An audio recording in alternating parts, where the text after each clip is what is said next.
Right then, we have won 3 games on the bounce, and this only serves to make the 3 draws that preceded it even more annoying. An extra 6 points on top of where we are now would see us leapfrog City and Arsenal in the table. And how bad have we been playing?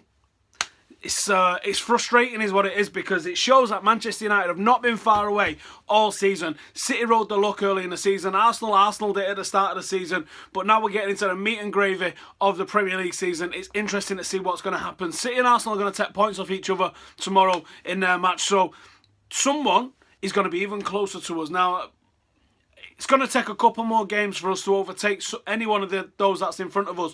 But all of those 3, Tottenham, City and Arsenal, are in our sights right now. But Manchester United just got to start taking it a game at a time. And if we do that, if we treat every single game with a reverence and not looking past it, just look at this one game. What can we do to win this game? Cool.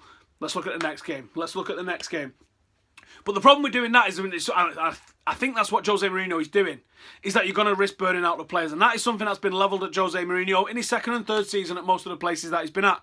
Now, we've got a very strong spine of our team. Rojo and Jones, at the moment, are smashing it. They're playing every single week. But there's clangers, isn't there? I'm looking at them and I'm thinking it's probably going to be a mistake from Rojo 2-footing someone, or Jones just cocking it up the way he does. And you've got Carrick and Pogba playing every single game. They're starting to look like they're a little bit tired. You've got Zlatan looking a little bit tired up front, and you think, at some point, some of this is going to all come off. He's already mentioned that he wants to rotate throughout the Christmas period, so start rotating. But also keep it just going one game at a time. So this is why the manager's paid the big bucks, because you've got all of this to balance, but he's also got a lot of players to come back in. Mkhitaryan coming back in, hopefully on Boxing Day, is going to be a bit of a boost for us. Chris Smalling coming off the bench today, looking like he's going to be returning to form at some point soon. That's a big boost for us. What we need to see is more utilisation of the rest of the squad. We've seen nothing of Anthony Martial again today. Maybe that's an issue for us. Schneidlin and Memphis, not involved in the squad today, nowhere near. The same with Schweinsteiger. Are those 3 looking at the exit? If those 3 are looking at the exit, does that mean people are now coming in? There's a lot of talk of Lindelof on his way. You guys, if you watch all of my videos, you know that I'm not convinced on Lindelof. So is there an issue there if we bring Lindelof in? I don't know the answers to any of these questions. That's what's going to be interesting about what's come forward in the Premier League season. But a good game today by Manchester United. It was solid. It was hard fought. Tony Pulis made it Tony Pulis' style, didn't he? But we still went on and beat them.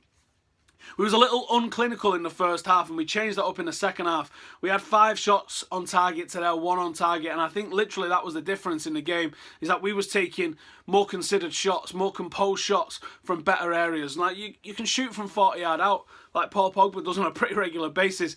If they're not on target, they're not really going to do much. And that's what we restricted West Brom to. And I think that was a combination of Jones, Carrick and Rojo, just making a real shield between themselves. Darmian again was poor, I thought, at right back. Valencia decent, sorry, at left back. Valencia decent at right back again. I'm not going to go all the way through the team. I thought Rooney worked hard defensively. It lacked a little bit of quality in the final third. I thought Jesse Lingard looked good in the final third, especially with the creation for that first chance. That was old school Manchester United, wasn't it? That was great to see. Absolutely buzzing with that.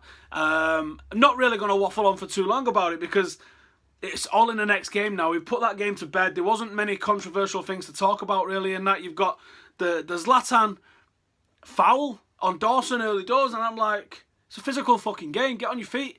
There was nothing wrong with that for me. If he puts his arm out, absolutely a red card. If he catches him with a forearm or an elbow, that's brutal, and that's probably a red card. But he had his arm by his side. As they collided, his arm was by his side. When's that a foul? I'm not understanding how that's a foul at all. And Tony Pulis sort of seen his ass at the end of it, and he was like, that was a bad one. How is it a bad one? Honestly, I honestly do not see what some people talking about with fouls and stuff like that. It made no sense to me, that whatsoever. That was just Zlatan going for the ball. Just because he's come from the side and he's a bit taller and he's a bit fucking stronger than you, it's your fault. Unlucky. Deal with it. It's a fucking physical game. Otherwise, it's going to be netball with feet, innit? If we continue to just allow no tackles whatsoever. Thought Rojo did well today to not go diving in, because everyone's waiting for him to do that, aren't they? And he's got a couple more weeks to get out of jail with it before that one really starts to stick with him. So hopefully he keeps it calm again. We are down into the last 900, less than 800 and something now. We need to get 25,000 by Christmas Day. And if we do, one of you guys is going to be winning that Ryan Giggs boot. So get in the comments, get subscribing, get sharing it, tell people. And if we get 25,000, then you are going to get given the Ryan Giggs signed boot, which is over here. Boom. So if you want a signed Ryan Giggs Reebok boot, we've got to get 25,000 by Christmas Day, and one of you is going to win it. So make sure to comment. Make sure to tell me, don't just say, oh, I want the boot. Comment about the match. Talk to me about that. Or head over to Reddit and ask any questions that you've got over there. There should be a Sunday paper review coming out in the morning, which will hopefully be talking about why Pep's not getting as much stick as Jose Mourinho is getting. Their records are eerily similar at the moment, but the way the media is treating both of them is not. Anyway, thank you for watching. Please like, please comment, please share, and please subscribe. It really means a lot to us. We are going for 25,000, and then we can start the new year with a fresh goal of attacking 50,000 by the end of the season. That's all down to you guys. Thank you for watching. See you in a bit.